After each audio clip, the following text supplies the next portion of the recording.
Hello everyone, it's me Sai and welcome back to another Python tutorial. And this is the episode 4 of the series of Tkinter Python, which is a guided user interface module slash library.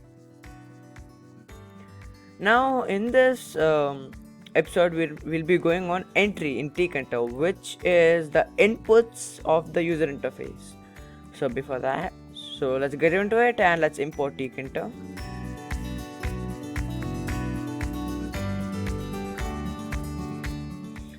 Know that we'll be using all these three to create a mini application, not acting like an application, just a small software to make it use to test out the different things you can do. Now let's create the root. Now main loop, that's it. So let's just run this code. It doesn't do that much, it just shows the window. As you can see, it just showed a small window with the title TK. Okay, now let's come to the main part, which is the entry. So entry is basically a text input into Tkinter. So my underscore entry is equal to entry and pass an RT. That's it. It's the basic, the most smallest thing you can do is just put RT in that or just change the font. But let's just do with entry. And I always forget to put it in a back or a grid or a place. Okay, let's run this and let's check what happens. Guys, before that, let me just make it bigger. As you can see, we have a small text box where we can write inside, and pretty much that's it. We only write inside. We can put numbers, we can put characters, we can put letters or words, something, but that's the basic most part of it. Now let's increase the size of the entry. Note that the pad X and pad Y, which we have discussed in the previous episode of not the previous, actually last episode of the in the previous episode that we have discussed, it doesn't work of pad X and pad Y. The only thing which works to make it bigger or smaller is font. Font is equal to, let's make it Calibri, and the size can be 12. Let's run this and check this. I'm pretty excited for this episode. As you can see, the font text input has been increased slightly, not that much. Let's make it 18 for the big difference. Yeah, now we can definitely see the difference. Yeah, the same thing, you can put everything we want. We can even change the color of it, like the normal font color, which is foreground and the background. That's it what we can do in the entry. Now let's create a button, which is the submit button, where it takes the input from the entry. So for that, my underscore button is equal to button, RT text is equal to submit, and command is equal to b underscore button. No, let's just make it submit. Okay, my button dot back.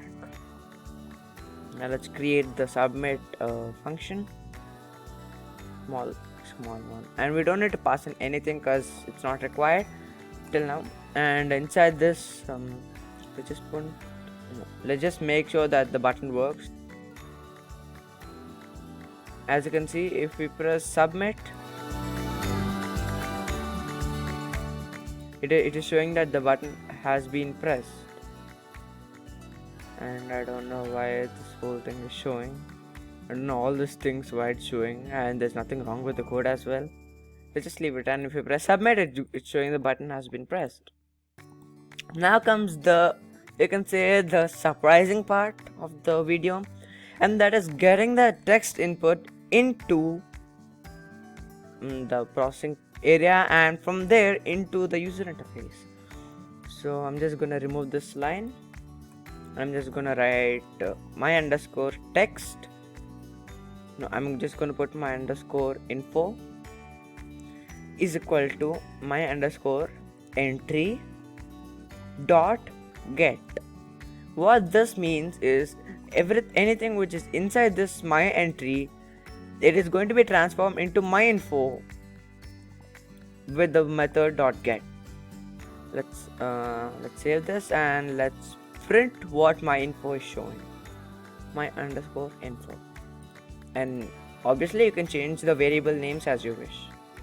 Now I'm just going to press submit, and it's showing nothing because I have to enter nothing. So I'm just going to put subscribe to Sai Sankalp 25, and I'm going to press submit. As you can see, it's showing subscribe to Sai Sankalp 25. It is amazing. A small bit of code can do a lot of things. Although this isn't that big, it isn't that useful, it's more than good. Now let's get this into the user interface, and guess what? Let's put it in a label. So my underscore label is equal to label.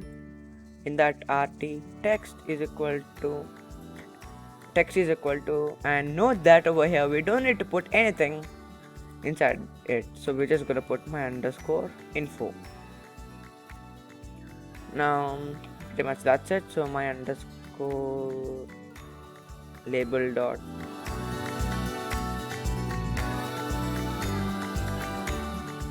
okay. Now I'm just gonna enter subscribe. I'm gonna press submit. Yeah, let's go. It's showing subscribe. Now let's put like. Yay! Comment. Yeah, let's go. It's working super good. Obviously, we can also put it in a grid placement method or even place. It's up to you. Now, 1 minute. Let me just run the code once more. Now over here, Sai. And when I press submit, it is just showing Sai. I want it to show the input has been Sai, so I want a string before it. So it's pretty easy. In the text area, we can do actually let's put a, and before that let's create a variable. A is equal to put a string with the user input is, and put a plus.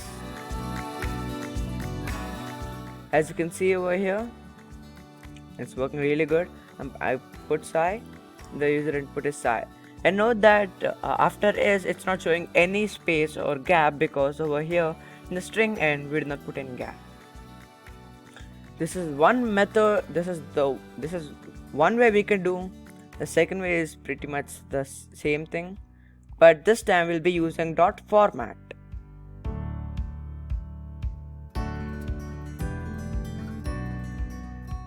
What this basically is, the variable a has a string where it has a special, like these flower brackets inside that, which is like an empty space where we can put into stuff. As you can see, it is in another color from the string, and using the dot format method, which is putting into the string, we are gonna put my info, which is the user input.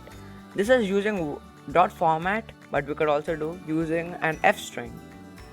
So in the starting of the string, just put f, and inside the curly brackets put my underscore info. That's it. Pretty easy. It's gonna work like this, but as you can see, this same thing can also work in this area as well, in the text input. So I'll just remove this a and let's put f string, and the user input is, let's put a colon, and in this my underscore.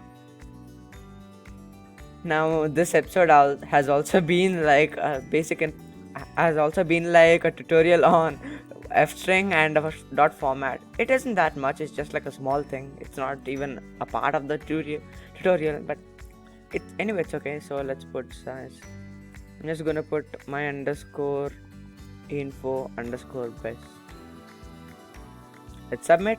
The user input is my underscore info underscore best. We can also put subscribe, like, and comment.